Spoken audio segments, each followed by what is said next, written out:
Ignite, from dreams to reality. One of the key skills or one of the key traits that you need as an entrepreneur is the ability to make the right decisions and the right judgment call at the right time. You will always, the entirety of your business life or your decision to start a business and to build it up will always be about decisions that you need to make. So you cannot be a man that cannot stand his ground or stand on a point or defend a position. You cannot be wavering. You have to learn to consider all the issues, take a decision, and work with that decision. And also be flexible enough, like we said, for when your decision is challenged, to have the ears to listen and make the right judgment, which is why I said you must have the ability to make decisions and to have the right judgment call and make the right judgment about the situation. Do you understand what I'm saying? All business is about is decision making and execution of the decisions. Your ability to do that will make a lot of difference. Conditions for an entrepreneurial success. I don't have complications in my life that makes it difficult. What are some of the complications you could have? If a husband and a wife, if a young couple need to decide about whether one of them should go into business, if it's the husband that wants to go into business, I always, in counseling young people, say, I would be happy if the wife has a stable job. Why? The beginning and the early part of business can be rough.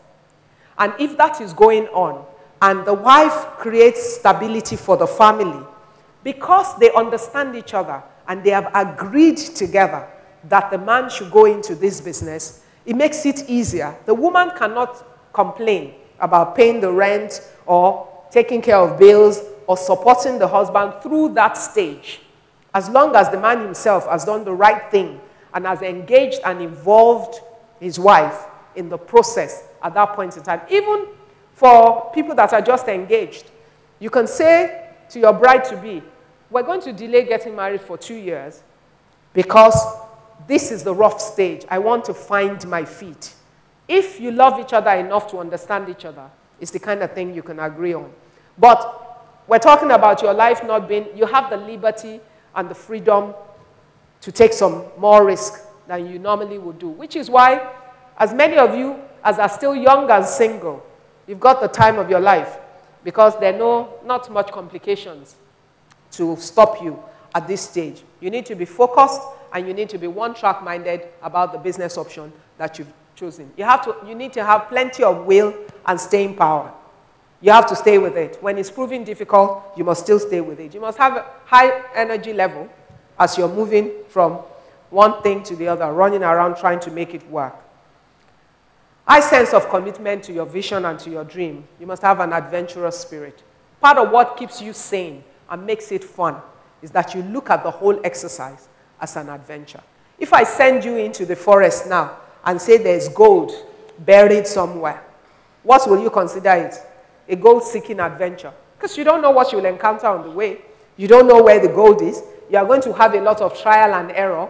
You will encounter some problems. But if you're smart, if anybody is sending you into the forest, you would have prepared some things that can help you to survive in that forest. That's how business is as well. You do your homework, you get some knowledge, you get some skills, but it's an adventure. There will always be surprises. So you must have the ability to laugh at yourself when you fail, to encourage yourself when you're down, to enjoy and celebrate the successes when they come, and to always look to a tomorrow that is better than a today. Because ultimately, you will tell a good story if you wait it through. Ability to make good decisions and the right judgment call. Okay, guys, questions? My question is for those who don't have backups. They don't have job that can give them alternative source of income. Neither do they have properties.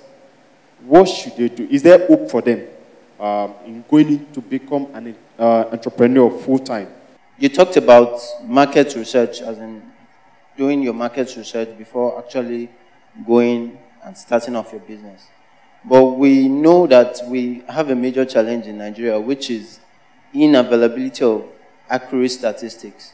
So how do you go ahead and work around this challenge before, kicking off your business? That's my question.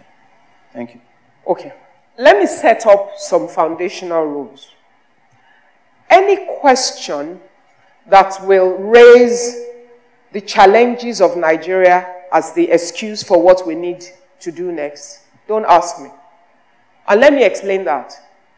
The whole essence of this project is I want you to understand that Nigeria has problems, and our problems are real.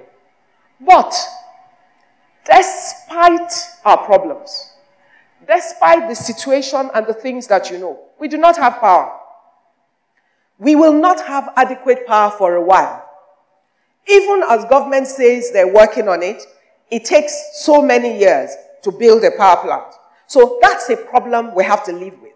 And we haven't had power since when I started my business in '89. So the thing to think about is if between '89 and now, I decided I'm waiting for power, I will still be waiting, and I will be 50 shortly. You understand what I'm saying? So I need you to have a change of mindset and start from the part that despite the problems, despite the challenges we have, we must create jobs.